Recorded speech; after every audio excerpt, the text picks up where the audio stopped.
Oh, I mean, I don't smoke cigarettes, but man, I might need one after that one. That was what a turn of emotions all the way through those last couple innings.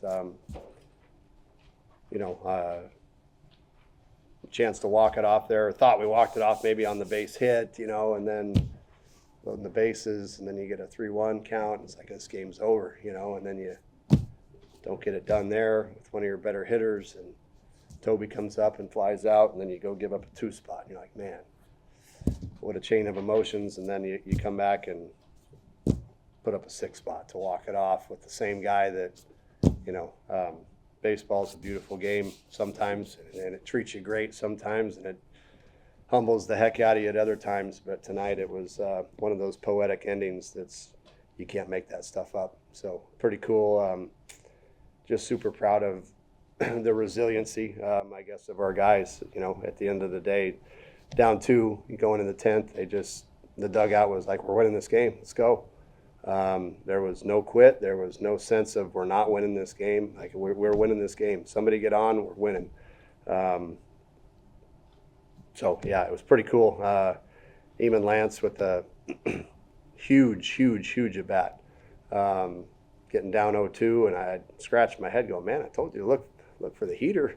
You got 2 of them right down the middle. What are we doing? But he knew what he was doing, I guess. Had a great at bat, and then we got a little gift from above, I think, on the pop-up to the catcher, and he slipped, and I guess the grass might have been dewy, which was great. But then, you know, regardless of that, just the at bat after that Stephen Ondina put together, and pretty special. And then obviously Nick McLean comes up with a couple of guys being walked in front of him, and I know probably carrying the weight of thinking he should have won it, you know, earlier, and walking it off with a grand slam. I'm like, man, what an ending to that one. That was pretty special. So you say you thought you had it in the bottom of the 9th. Can't post a single. Would you disagree with Goff holding Demers? Absolutely not. Goffey did the right thing there. We got, you know, in our mind, you know, candidate for the Golden Spikes coming up, you know, with Keegan and Vu. I say that tongue in cheek, but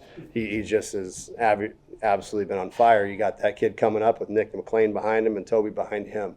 Like, you know, unless you're 100% sure, you hold him up right there and let one of those guys, all you need is a fly ball and you win. I don't question that call at all. I think Goffey did the right thing.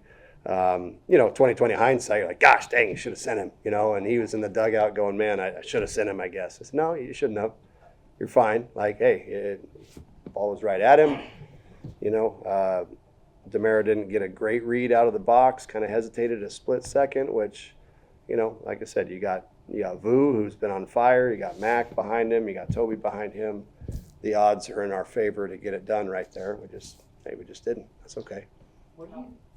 How much of an asset can his resurgence be, specifically as you finish up the season here? It's no doubt the biggest point of the season with the regular season, postseason coming up. How much of an asset will Nick's resurgence be to the team if he can keep it going? Well, I think you guys know what Nick McLean's capable of doing, right? And we all do, and so does he. And I think that's where he puts a little too much pressure on himself at times to be that guy. And if he just relaxes and just goes and plays and uses his God-given abilities, it's going to take over. It's just a matter of time. And that was just pretty cool tonight for him. Couldn't happen to a greater kid. Just really happy for him. Having now won 8 of your last 9, and you put into perspective this one game at a time mentality and how it kind of comes through in this moment of urgency tonight to pull through in the face of adversity? You know, I think it's credit goes to the players, man. They're buying into the Kool-Aid we're serving, and it's really we're not serving much. We're just letting them go play, and that's kind of been the motto as of late, man. Just go play, trust yourself, and go play, and it's been working. And sometimes as a head coach, you got to take a step back, and obviously I'm learning as I go. My mentality is harder. Let's go push. With this group, it's, hey man, you just got to go play. Let your God-given abilities take over and go out and play and do your thing. Maybe I got to take the throttle back a tick and just let them go do it. And we've done that as of late, and they've excelled tremendously. So that's on the players. The positive part is on the players. They're taking it and running with it and doing great things that we haven't done yet this year. But they also believe and know that they're capable of doing something special and writing the script here at the end of the season when everybody wrote us off. And to me, that's pretty cool. So the longer we can keep this dream alive, you never know. Just take one at a time. You can't look ahead, but I think we all believe in there that something special can happen. Over this 8-1 stretch, this is the second game that didn't even end in safe territory, but was for a while. How comforting is it for you to know that while you've been blowing teams out lately, you can pull out a nail biter? Well, I think that the way we won this game is huge, right? To where we had no business winning that game. We did at the beginning, and we just kind of gave it away. When their Friday night starter goes out after a hitter and a half, it's like, hey, we're looking pretty good. Their number one guy is out after a hitter.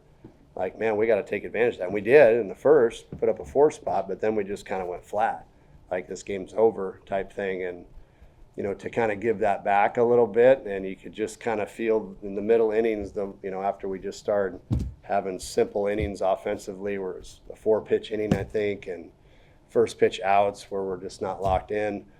You just kind of felt the momentum shift, and it's like, man, we can't throw this one away. I mean, they gave it to us on, not intentionally, but on a platter with their number one guy going down early. We got to take advantage of that, right? And we give it back, but then, like I said, all the ebbs and flows of this game, and to come out on top, I mean, that's pretty cool. Where the guys don't fold, when it's had every intention or had every reason to fold if you make excuses and start pointing fingers, but they battled together and pulled it out, which was pretty cool. You mentioned the middle innings. Through 4, it looked like Ben Jacobs was maybe on track for his best start maybe ever, 4 no-hit innings, and then he kind of ran into trouble. Was there anything that you saw from him that kind of switched between those 4th and 5th innings? No, I think he just made a couple mistakes that they got, and that happens, right? You can be cruising and you make a mistake over the middle of the plate. I think the 9-hole guy, DeCarlo, hit the snot out of that ball, and when Benny came in, he said, "It was middle. I just missed my spot," and he got his money's worth. The ball was tattooed, right? And he made a couple mistakes there in the 5th and then the 6th that bit him a little bit. But all in all, Benny threw the ball great. I thought there was a couple little mistakes here and there, but that cost him. But all in all, he did what he's supposed to do. He gave us some length, kept us in the game, and left with the lead. He did what he was supposed to do. Losing to St. Louis speaks for itself, but Devin gets back to walk back-to-back innings. What was running through your mind when that happened, when you saw him make that decision? And for you, how much more does that put in perspective his ability to just turn it up now and stay in this season? I think if they're walking somebody to get to Nick McLean, I'm happy, right? And again, I just, with those 3 or 4 batters at the top of our lineup, it's like pick your poison. Mac he's not gonna roll over. He's gonna get it done at some, he's gonna start getting going. You got, pick your poison with Campy. If you don't want him, then they had every situation, the same situation to walk Campy, and they didn't. And then Campy gets the base hit, right? And then they decide to walk Vu and pitch to Mac the first time, and then they do it again the second time. And is that right, wrong, and different? I wouldn't question it. What JK was doing, it's like, hey man, Kean Vu is arguably one of the best players in the country right now. So do you pitch to that guy, or do you walk him and pitch to a guy that's very talented, but I don't question it, but I do have confidence that Nick McLean's going to get it done. But yeah, I think to answer your question, Vu's just he's been on fire. I don't know how else to explain it. The kid just continues to produce and hit, and any situation he's been thrown at him, he just continues to get it done. This team, at different points in the season, has not always had the counter punch like they showed tonight. How have they been able to find that fight and the belief they showed in that one game already? That's on them. I'm not taking credit for it. Coaches ain't taking credit for it. That's on the players. At some point in time, you can sit up here and talk all you want, but and I've talked all I could talk, but at some point in time, it's on the players to say, yeah, okay, we're going to do this thing, or coach has lost his mind. He doesn't know what he's talking about. I think at the end of the day, regardless of what they think or say, they are starting to believe in there that they can do this thing. And that's when you become dangerous. So I think I like the situation. I don't love the situation we're in, but I like the mentality and the vibe that's going on in that clubhouse right now without the coaches being in there. That just, hey, man, that's your guys' locker room. You guys are running with it, and you're playing your game, and you guys are starting to run the show down there, which is kind of what I've always wanted. And to me, it's kind of fun to see. I know you said the 10th inning homer was a bit of a beauty home run, so maybe take that with a grain of salt in terms of the shooter's performance. How do you feel like he threw the ball today? Yeah, maybe been a muni homer, but what do you say about the pop up to right that carried out of the ballpark in the 10th? That's what I was talking about. Right? Like, I mean, if you're going to take that one, then you take Nick McLean's, right? Like, at the end of the day, this is the ballpark we played in all year. We get it. It's a tough place to pitch. And you get forgiveness as an offensive player at times, right? To where you hit a ball and you're trotting around the bases.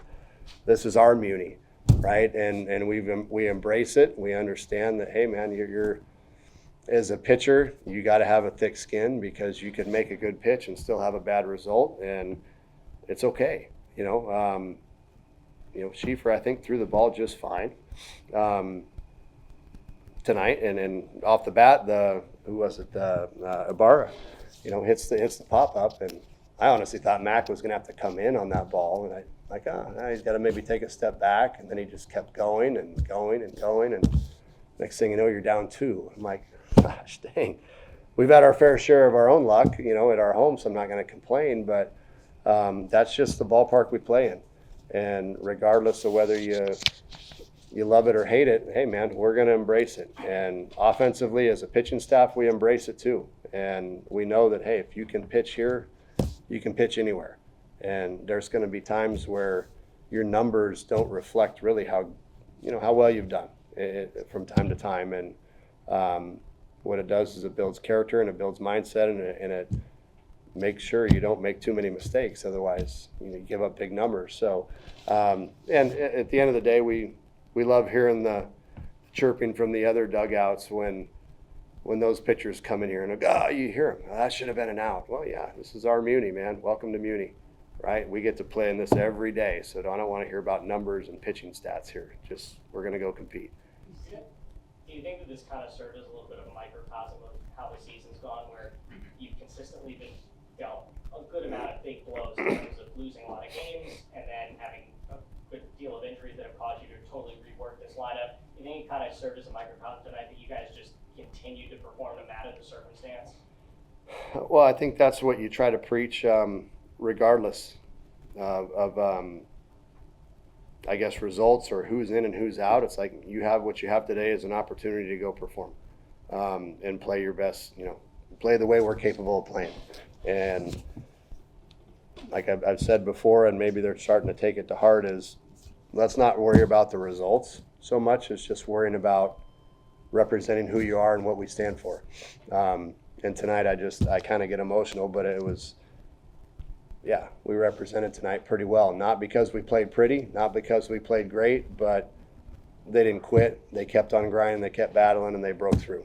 And that, like I said, for me, that's pretty cool. The last 2 weeks with these big Pac-12 series wins, how do you think the team overall is representing this program right now? I hope people take a look at it and say, you know what? At times this season hasn't been pretty, but these boys are playing their butts off. They're playing hard. And just when you count us out, we still got a heartbeat and we're still here. And don't let the Devils get hot, which we're starting to get hot. You mentioned kind of being remind written you. off. How much do you think that drives those guys in there? How much do you think they pay attention to stuff like the RPI and things that, measure postseason projections and things of that nature? I hope they don't, because at the end of the day, that stuff doesn't, ultimately, I guess it matters in the end, but what matters is how you go perform on the field. That's my job to worry about that. That's hockey's job to, fill me in on what's going on with that type of stuff. But at the end of the day, you can't control it. You go control what you can out there on the field. And I think these guys are embracing that. And hey, I've been written off before plenty of times in my career. And to me, that's, I guess, why I get a little bit emotional and proud of these guys is like, yeah, a lot of people wrote us off, but you're either 2 feet in or you're 2 feet out. And when we get this thing right, there's going to be a lot of people that wish they were on board the whole time and gone through the battles and the grinds that we've had to go through in there and listen to the stuff that's going on. I get it. I understand that. But the facts are these guys live it every day, and they grind it every day, and they battle every day. Regardless of what's being said or the results, hey, they're the ones showing up every day and getting after it, regardless of what people say. And so that's what I guess as a head coach makes me really proud of them, that, hey, they're not listening to it, or they are, and they're responding in a way that, as a Sun Devil fan, you should be damn proud of these guys, the way they're responding and continuing to grind. Regardless of what happens these next 9 games, they're giving everything they got, and it's been pretty fun to watch. Talk about tonight being a little emotional. It looks like you got a little extra choked up when you're talking about Nick. Why is that? Well, he's a great kid. I care about all these guys. And I know Nick hasn't performed the way he wants to perform as far as numbers are concerned. And I know Nick McLean knows he's a great player. We all do. And sometimes when you put that extra pressure on yourself that you got to be the guy and you're not getting it done, you get kind of frustrated. But I see how he has turned over a new leaf as far as the work ethic is concerned. And this game is sometimes, even though you can, his turn, like I said, is working harder than he's ever worked. But hasn't gotten the results. And sometimes that gets, like I said, this game will humble the heck out of you and discourage you and knock you on your butt. But he continues to grind. And like I said, talk about, knocking you down when you have a chance to walk it off right there in the 9th and you don't, and everyone's counting on you to do it. And God, we got our guy up, and you don't get it done. And you don't, and then you come back and do get it done the next time. God dang. That's pretty dang special. That's why I get emotional, because it's like, man, that's the script that you try to write, is do you bounce back from adversity that we talk about all the time? And he did tonight. That was encompassed the whole thing tonight in that one at bat. And I know what he's going through, and I know what a good player he is, and I know that was a special moment regardless of what anybody says, and I just am really happy for him. This being your 3rd year, how much, putting everything into perspective, have these 3 years been character building for the program to go through what you guys have gone through, staff, players, everything? Nothing has been easy in these 2.5, 3 years so far. Nothing has been easy, but I do know when this dam breaks and we start rolling, it's going to be awful gratifying. And when that happens, maybe it's starting to right now, I don't know. But when it happens and when this thing turns in our direction and the Sun Devils start rolling, it's going to be pretty damn cool. Just because of all this adversity that we've had to go through the first 2+ years here. I believe it. I think the players believe it. And when it happens, it's going to be fun. I know that you talked about the tenacity tonight, and I'm sure you saw that Pat Murphy was, boisterous, his usual self over the weekend. You talked about how he kind of helped you guys fight as a team. Does this team, the way that they played the last 2 weeks, kind of remind you of some of the teams that you used to play for when you were here? First of all, I've been loving watching the Brewers. College baseball, you can't clear the benches, but I think the Brewers may have set a record for most bench clears here in the first few weeks of a season, which does not surprise me in any way, shape, or form.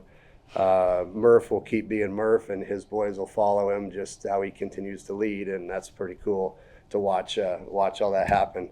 But yeah, to answer your question, this team eerily reminds me of another team that I was on, and I don't want to go down that direction just yet, but if you kind of take a look at the parallels of that season, it kind of reminds me of that a little bit. And I've kind of got some advice from Murph too on that, to where, yeah, I'm just pulling the throttle back. I can't want it so much. I just got to let them go play, and to their credit, they're responding to that. So maybe it's that type of team. Something special could happen. You never know.